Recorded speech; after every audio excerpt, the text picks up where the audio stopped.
Greetings fellow gamers and welcome to another countdown. After a month-long hiatus, it feels so good to be back. So the Nintendo Switch has become one of my favorite consoles ever. The fact that you could play a console intended for the comfort of your own home on the go is really something special. But honestly, who cares about Joy-Con drift when you'll mostly be playing at home anyways with a Pro Controller? But what would an ambitious console be like without the games to go with it? Probably the Xbox One, but let's not worry about that! With almost 4 years of Switch goodness under its belt, I decided to talk about my favorite games on the Switch so far. A few rules before we begin. First off, I have not played every single Switch game ever released, so games like Super Mario Maker 2, Hollow Knight, Octopath Traveler, and Astral Chain will not be on this list. Second, I want this list to be about new games for the system, so no remakes, remasters, or ports of older games on this list. And of course, one per franchise, and this is just my own silly opinion. So with that out of the way, let's get it on!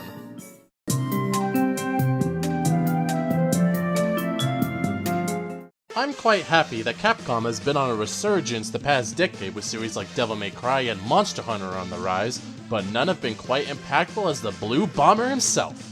Mega Man has had so many cancelled games you could fill an entire ocean with them. But thankfully, not only has Mega Man earned the spot he deserves in Smash, but also ended the 8-year-long drought of classic Mega Man with a triumphant return. Mega Man 11 was the game that Mega Man and Capcom themselves sorely needed. 2D platforming is Capcom's bread and butter. They've been doing this for almost 35 years now, and thank God I find Mega Man 11 to be one of the stronger games in classic Mega Man. One of the biggest reasons I love Mega Man 11 is the step up in the story department compared to past classic Mega Man games.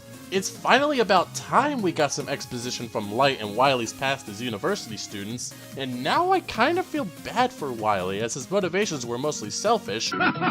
He just wanted to give robots the edge he thought they needed back in the day, and to be completely shut down and never given a chance like that is a huge bummer.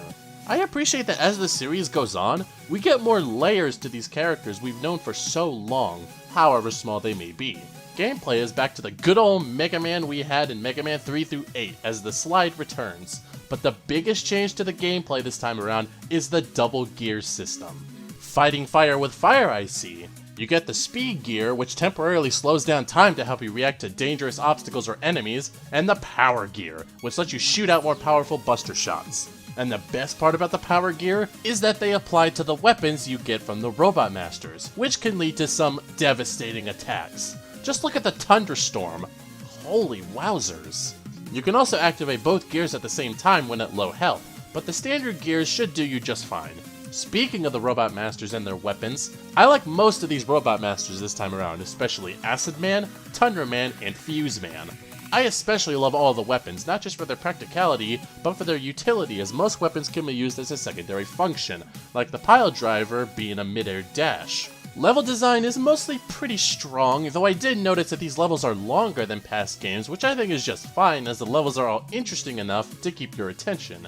Controls are tight and responsive as always, so Mega Man doesn't feel too sluggish or stiff, and that's a necessity in these kind of platformers. Remember how Crash 1 felt?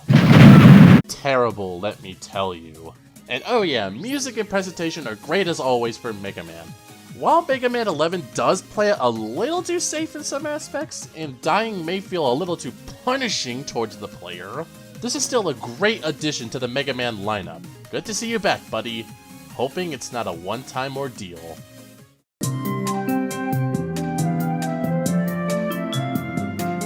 While the Switch has been called the port machine thanks to tons of ports being added to the system, I could also call the Switch a satisfying system when it comes to indie titles. Oh yeah, I'm sure most of you know where I'm going with this. Sorry, Hades. Maybe you'll get your chance another day.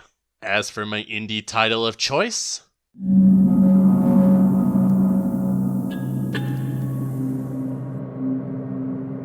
Aw yeah, I love this game. Dead Cells is such a fun action platformer that isn't getting the recognition that it clearly deserves. And I think it's a darn shame because this game can be downright addicting. Dead Cells is about, well, a mass of cells that awaken the prisoner in the depths of the island's prison, and it's up to you to escape the island. Story-wise, it may not be that special, but this game certainly is addictive because of the story. The gameplay revolves around you controlling a mass of cells that control the prisoner. Being that this is a combination of procedurally generated roguelike games and a Metroidvania, you explore dungeons, slay down creatures, and collect weapons, skins, abilities, power-ups, and money. The heart and soul of Dead Cells is its layered risk and reward commitment. Remember when I said procedurally generated roguelike games?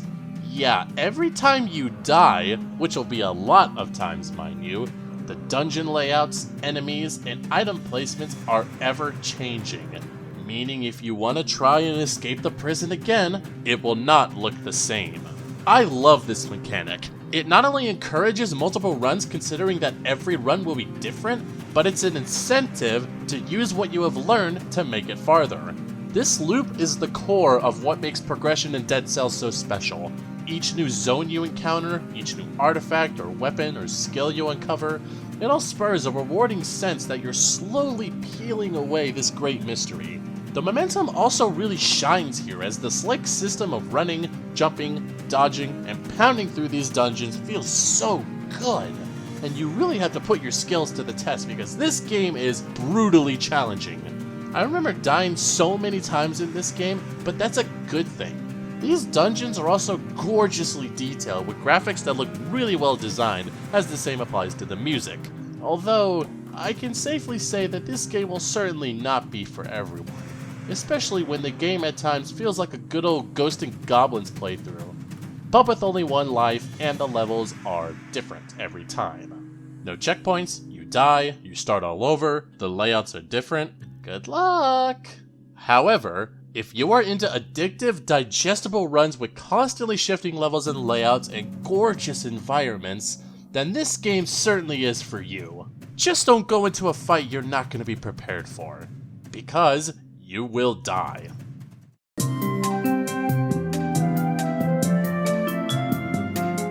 I love Pokemon. I grew up with Pokemon. I always find Pokemon great or amazing, even the lower quality titles. So it was no surprise that when the series came to the Switch, it was expected that Generation 8 would be on this list. Duh. Listen, I can understand the criticisms around this current generation of Pokemon, but it will not deter me from my take that Pokemon Sword and Shield are great and worthy additions to the Pokemon Pantheon. It may not be as grounded in its story as Gen 5, as interesting with its gameplay structure as Gen 7, or even as groundbreaking the mechanics as Gen 4, but Gen 8 does not deserve all the hate it receives simply for something that could be fixed with DLC, which they kind of did, so who's laughing now, haters? Anyways, let's first talk about what I love about Sword and Shield. First off, convenience is king, and thy name is Galar. The general improvements to the core gameplay quality reach heights that even Mr. Fantastic would have a hard time reaching. Such as a dedicated button for Pokeballs, Let's Go's portable PC and non-random encounter mechanics return, items that affect your nature, remembering moves, move deletion, and nickname changing are at every Pokemon Center from the same guy, and that's not even everything. On top of all these improvements to the core gameplay, the heart and soul of this series still stands. The Pokemon roster, and it's fantastic. Galar gives us a pretty good quantity of new Pokemon filled with so many amazingly cute and badass designs, and there's not a single Pokemon that I dislike. That's surprisingly impressive. You know what's also impressive? The region and characters. Galar was honestly better than I expected. A lot of locations really stuck out in my mind, and some of these places are beautiful, graphics notwithstanding. But we'll get to that in a bit. Now, Pokemon's always had some great characters, and it's the same here. I love Sword and Shield's cast. They make this journey a really fun one as they balance nostalgic familiarity with refreshing subversions of what we come to expect. Just look at characters like Hop, Leon, and Olena for familiarity, and Bede, Team Yell, Sonia, and Marnie for refreshing subversion. Hell, Gen 8 even made competitive battling more fun and approachable to newcomers by streamlining EV distribution to perfection and the EXP candy's exterminating tedious level grinding. Thank you! And anyone that ever uses the excuse it's just a game is a horrible human being and is lazy. Now the challenge competitively is the strategy within, and not the preparation. Sure, the National Dex, even after DLC, is still missing some mons, one of the best innovations to Pokemon in Mega Evolutions keeps being ignored, and graphics are a little rough around the edges and draw distance on most things, 30 FPS that slightly dips on occasion, and oh god, some of these textures are straight up poo-poo. Look at the trees, yes, they're awful. If every Pokemon was here, this would be my favorite generation. But these criticisms won't turn me down on a supremely fun, creative, and fundamentally progressive adventure that Sword and Shield gave me. Now I must go and catch 'em all.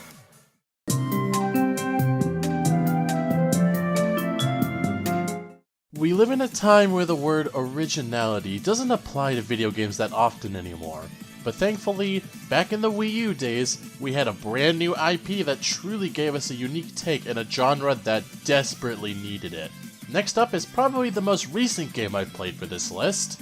For a game that released during the Switch's first year out in the market. Aye vey. The original Splatoon was my favorite game on the Wii U, and for good reason. The concept was just pure genius and just oozed colorful charisma, something the shooting genre really needed at the time. And considering the success it gave to Nintendo, a sequel was inevitable. No Thanos jokes. Splatoon 2 takes everything amazing from the first game and gives it the righteous step up it deserves. The core gameplay is the same as the original. You and a team of Inklings work together to claim the turf with your color of ink. And that's the first thing that made Splatoon games really stand out. Taking out your opponents is not the main objective. That would be to claim the most turf with your color and working together as a team to accomplish that objective. You also have set weapon types and clothes with the potential to have different abilities, as well as trying your best to look as hip and fresh as you can. I love this core gameplay, as it's different and fleshed out well enough to really stand out in the shooter genre. Splatoon 2 just breeds color, charm, and fun to a T. Once you start playing, it can be a tiny bit hard to put the game down. That's an understatement, by the way. The multiplayer is just so addicting that you couldn't possibly get any higher from smoking pot, whether it be the turf war, ranked or league battles, or the brand new salmon run. This game also adds new weapons, new stages, new clothes, new special attacks. There's just a whole lot more content that the original just didn't have. Man, even the single player campaign feels more grounded, and is a pretty good way to start playing before the multiplayer. The levels feel like they have more personality to them, and Sheldon will request you use his weapons for his research, which can unlock even more weapons in the shop for the online multiplayer. Not to mention, some of the boss battles are actually pretty creative. I myself couldn't possibly come up with the ideas of a motorcycle riding sumo fish or a literal oven as boss ideas. Even the little improved things, like being able to change your gear without losing your spot in a match, is just Could I be upset that the game uses the exact same engine as its predecessor? Well, kinda, but as long as it's not being used over and over again, I can let it slide. Also, I forgot to mention that this game is really balanced. Each weapon in its own specific class have different sub-weapons and special weapons, as well as every weapon class having their own strengths and weaknesses. Splatoon 2 took everything great about the first game and expands on it for a more rich, grounded, and addicting experience. Though I always wondered why they can't swim in their own games, but they can in Smash. This makes no sense!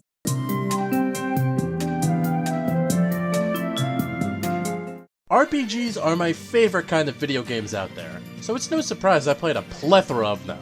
It's thanks to the Switch that I got myself introduced to Dragon Quest, Final Fantasy, and of course, Xenoblade Chronicles. Released on the Wii in 2010, after playing through the definitive edition on the Switch, Xenoblade is now my favorite video game of all time.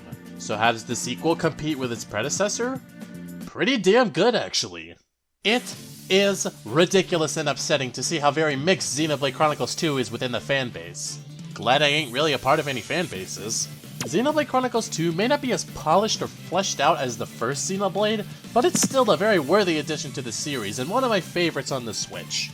The story may seem simple at its core, A salvager named Rex meets a mysterious being named Pyra, who's actually a legendary blade, a weaponized life form linked to its driver, aka its owner, through a core crystal called the Aegis. As Rex meets new faces and companions to journey through the entire Cloud Sea to find the mythical Elysium.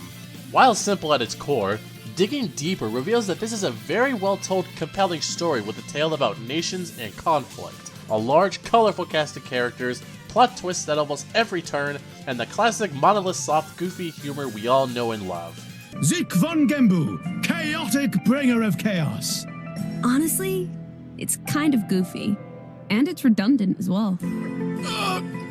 This door is a bitch! The gameplay is very similar to the first Xenoblade, with things like the mix between auto-attacking and using your arts, the day-night cycle which affects in-game events, quests, enemy strength, and item availability, as well as exploring your gorgeous environments.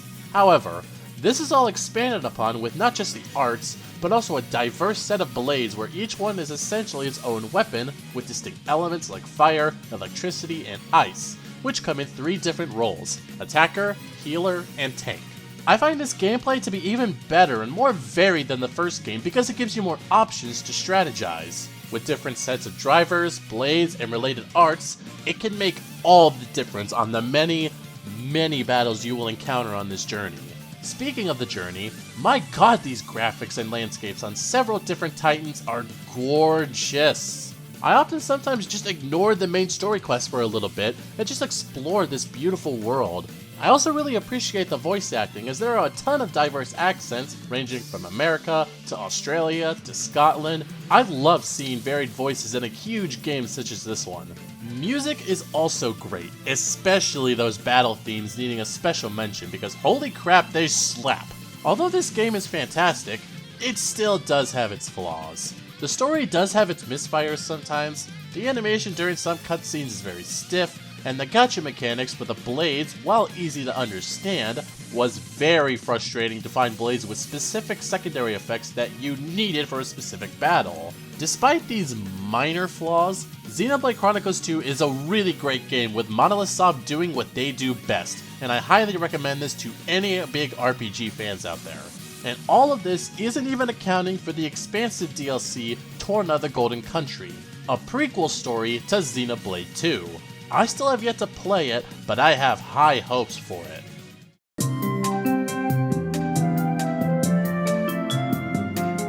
Animal Crossing: New Horizons. I really do not know how to describe this game to you guys. It's incredibly difficult to narrow down what I really love about this game to discernible assets to encourage you all to play this game and why it's the best Animal Crossing game to date. But I'll try.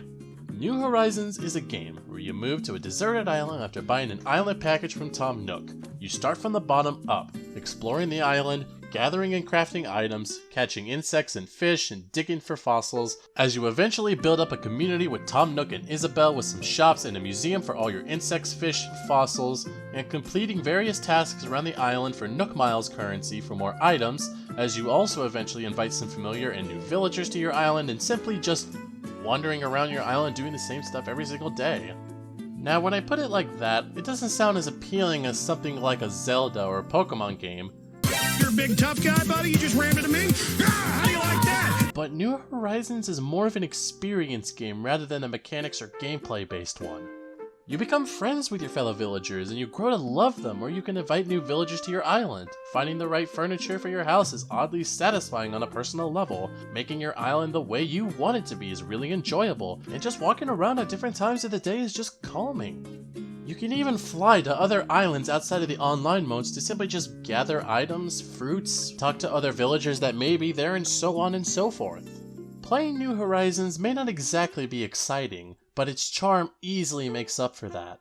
The fact that every single cartridge is its own island means its own villagers, its own geography and island layouts, its own projects, its own decorations, and most importantly, its own stories that every player has. And all of this isn't even accounting for the improvements and changes from past titles, such as being able to freely change your appearance that doesn't lock hairstyles, skin color, or facial features to specific genders, being the first Animal Crossing game in which the game's weather adjusts to the seasons in the northern and southern hemispheres, depending on real-world location, an autosave function that saves pretty frequently, no more Mr. Rossetti lectures for every time you don't play the game, both local and online play with up to 4 players locally and 8 players online on your island or a friend's island, and even Nintendo Switch Online Cloud saving to recover your island if your Switch is broken or lost. Animal Crossing New Horizons is one of those games you need to play to fully understand why I'd find this game easy to recommend, but incredibly difficult to explain why I love it. Nothing I explain or elaborate on can really give this game justice without one's own experiences and stories to tell. I could go on further, but this video is already too long for its own good, so let's just move on.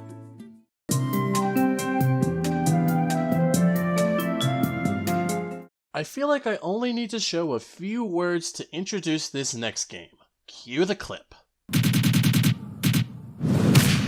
There is no denying that Super Smash Bros. Ultimate was huge. Maybe even to this day it still is. For being the biggest crossover of all time, despite all the toxicity and allegations that's happened throughout last year, that all shouldn't deter from the fact that Smash Ultimate is the greatest entry to the Super Smash Bros. Series. What am I even supposed to say what I love about this game? It's goddamn Smash Bros! Well, I'm going to do it anyways. The first reason I love Smash Ultimate is how they handled the character roster. There's a reason I showed that clip, you guys. Not only is every single character from past games here, from cut fan favorites to the obscure ones that only saw the light of day in one game, to Pichu. Along with that, we got the best set of newcomers yet. Old school legends, fan favorite requests, unexpected picks, even that one guy who got his chance another day. And this isn't even accounting for the DLC, who had some of the hypest announcements to date, with a few more characters still on the way. And let's not forget, this balancing team really put their hearts and souls into giving us the most balanced Smash game ever. Almost every single character in this game is a viable character, besides of course the obvious ones. The music is fantastic as always, with original compositions and awesome remixes from all of these gaming franchises. Not to mention, the fan service is through the roof. All those assist trophies, all those boss battles, all those spirits, 1,300 cameos. That is insane. This game is also so good looking. Just look at these backgrounds. They make me just want to sit here on the battlefield and enjoy the scenery. But then I would soon be forgetting that I'm in a— oh shit! Speaking of which, the flow and speed of how matches play out is perfect.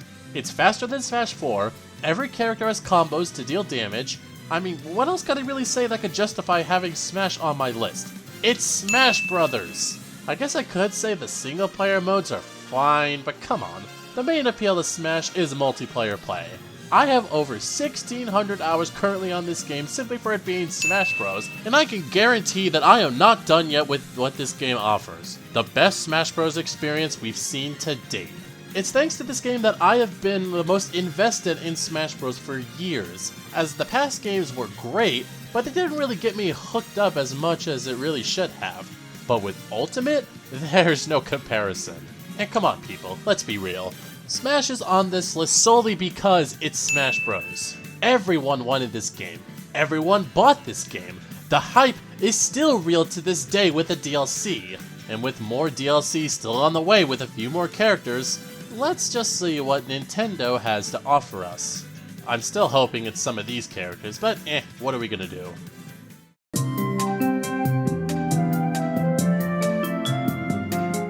The launch for a new console is always such a risk. Oh, nice. You can try impressing us with fancy new tech and ambitions, but if your launch title lineup isn't impressive, it's going to take a bit to gain your footing. Another amazing thing you can do on your Xbox. Skype. So for the Switch's launch, Nintendo decides to put one of their biggest franchises to the test. And it passed with flying colors. It seems like this decade was the home for open world games to really hit its stride, but for a series like Zelda, who's followed its core structure since the very beginning, mostly, this was truly an ambitious game. Breath of the Wild took massive risks, but I feel like most of them paid off in the long run because this game is amazing. Surprisingly, the open world mechanic works really well for Zelda, and the world of Hyrule itself is gargantuan. Any location you see in the distance, there's a way to get to it, whether you go by foot, by horse, by gliding, or by climbing up mountains. The exploration of Hyrule is the heart and soul of this game, gathering resources and weapons on the ground or enemies, finding fireplaces to cook food or just rest up for the night, finding new villages or shrines to put your puzzle-solving skills to the test, meeting all the races of Hyrule, defeating tons of enemies whether they're not a threat or a worthy challenger. It was all just such a novel experience. And what I especially love about the gameplay style used is that you can technically take on Calamity Ganon whenever you want it, or when you're fully prepared. The shrines all around Hyrule are like tiny dungeons, and you can tell these devs took some time, effort, and dedication to give us varied puzzles for 120 shrines. Completing these shrines even affect getting more hearts and increasing your stamina meter, similar to how defeating a boss in the usual Zelda formula gives you a heart container. I also really appreciate how they incorporated the flashbacks, aka memories, in this game, and how it all revolves around the story. Not only are they an incentive to find them all when exploring this world, not only do they give our characters more personality and development, but they all unlock key moments to the eventual destruction of Hyrule and Link's motivations to defeat Calamity Ganon once and for all. Well, until Age of Calamity gave us a full-on prequel story, but that's its own game. Speaking of which, I love how the story starts off pretty ambiguous. When you start your journey, you have no idea what happened or what's going on, and are left with several questions that get answered in the form of the memories. What happened to Hyrule? Why is it so barren? Why do we see all these rusty machines just sitting around like this? The music consists of a lot of soft, relaxing, tranquil piano pieces, which I think is perfect for this kind of game, because you know, exploration. Sure, I could complain about the weapon durability or trying to find all the Korok seeds, which is undeniably frustrating at times, but Breath of the Wild is easily the strongest 3D Zelda game to date, in my own opinion. And keep in mind, until Breath of the Wild came out, my favorite Zelda game was Wind Waker, that held that title for 15 years. It's amazing how time makes opinions change so drastically.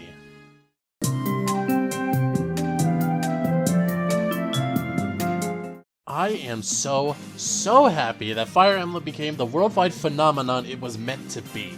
This series has to be one of the strongest RPG series around. Awakening was the first game in the series I ever grew attached to, and to many other fans as well. But then Fates and Echoes came around, and while they're still great games, they ended up being two of the more underwhelming titles in the series. So how does the Switch fix this?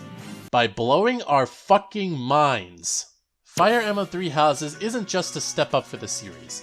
This game feels like an overall evolution to the franchise. In characters, in gameplay structure, in music, how everything progresses so smoothly, and the whole package being conceptually sound. Let's start with the cast of characters. Holy crap, this is the most endearing, compelling, and colorful cast we've ever seen in Fire Emblem. Considering the casts of Awakening and Echoes are just as fantastic, that says a lot. There's not a single character that's truly subpar, even from the ones that I dislike. Yes, fuck you. I also really love how characters from different houses can interact with one another, encouraging you to recruit more students to your side. Also, this game is fully voice acted with distinct voices for every character, and I love that. My favorite from each house, since I'm sure someone will ask, are Edelgard, Ingrid, and Marianne. The gameplay structure of Three Houses is unique to the series, feeling more like a Persona game where you have some free time to interact with the world around you, and then the core grid-based tactical battles we know and love. As a matter of fact, you'll more than likely spend more time exploring the monastery than in the actual battles, making this a very different Fire Emblem game, and if you ask me, different for the better. I love this gameplay style in Persona, and I certainly love it here as well. I also really love the customization options with which weapons you want your students to use, as well as skills that affect which classes they can promote to. Even though each student has their own preferences, you can teach your students the way you want them to be. It's a lot to take in, but it was fed to me at a pace that didn't leave me overwhelmed. Of course, for a Fire Emblem game, you already know the soundtrack is going to be great. but my god, this has to be one of my favorites up there with Awakening and Fates. There's a lot of songs I can remember in my head, simply for sounding so epic, intense, and sometimes somber. But I feel like this next point is possibly the game's greatest achievement. This is one of the best Fire Emblem games, one of the best RPGs as a whole, one of the best on the Switch, and one of my favorite games of all time, all while looking painfully average. Textures are sometimes muddy, there's janky animations, clashing art styles, it's a little rough around the edges. This has to be one of the best examples of graphics not making the game, and that's incredible. The characters, the story, the gameplay, the soundtrack, it's all fantastic. Fire Emblem Three Houses is an amazing RPG that will have you playing for more than 250 hours, plus the DLC. Oh sweet lord, my head might just explode from all the content.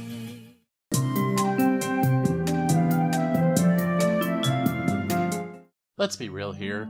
There's only one game that could possibly be number one on this list. For the longest time, I've been wanting a game that impacted me as much as Super Mario 64 did when I was a kid. It set the standard for 3D platformers for the rest of time, and in 2017, I finally got that game. Super Mario Odyssey.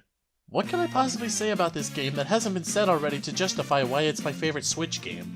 No, seriously guys, I'm at a blank state right now. When it comes to Mario, Odyssey is the Mario series at its best. It embodies everything we love about Mario, along with an amazing gimmick, and by amazing, I mean you can become a T-Rex. Take the memes as you will.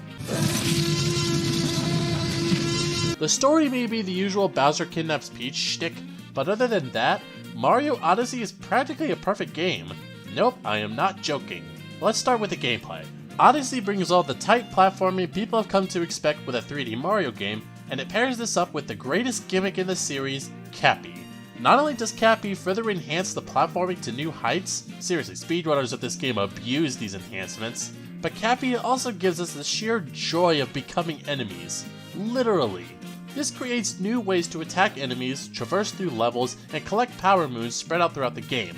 Speaking of the power moons, holy crap, there's a lot of them!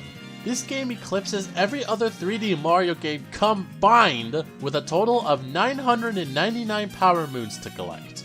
Wait, what? You didn't hear that? Well, let me just read through my script here. And 999 power moons!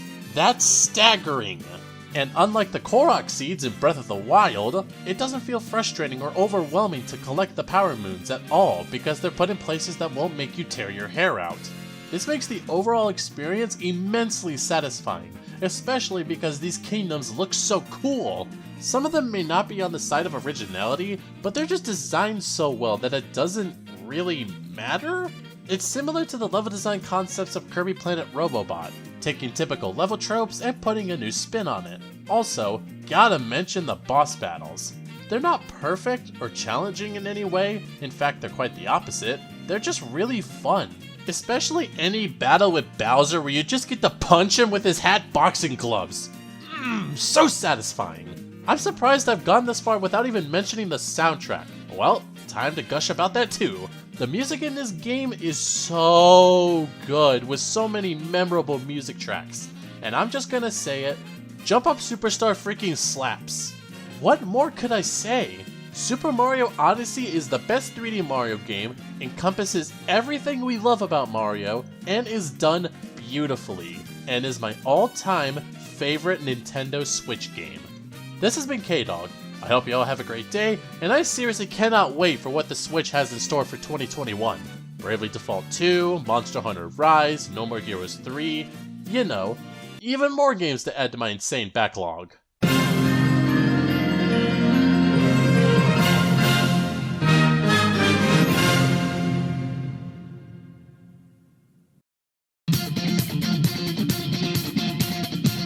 Hey everyone, K-Dog here. If you enjoyed the video, please give it a like, comment, subscribe to my channel, and be sure to share the video around. You can also check out my Twitter, and consider donating to my Patreon to help support the channel and make these videos possible. Anyways, that's it for me. I'll see you all next time. K-Dog signing out. It's not a game. I'm not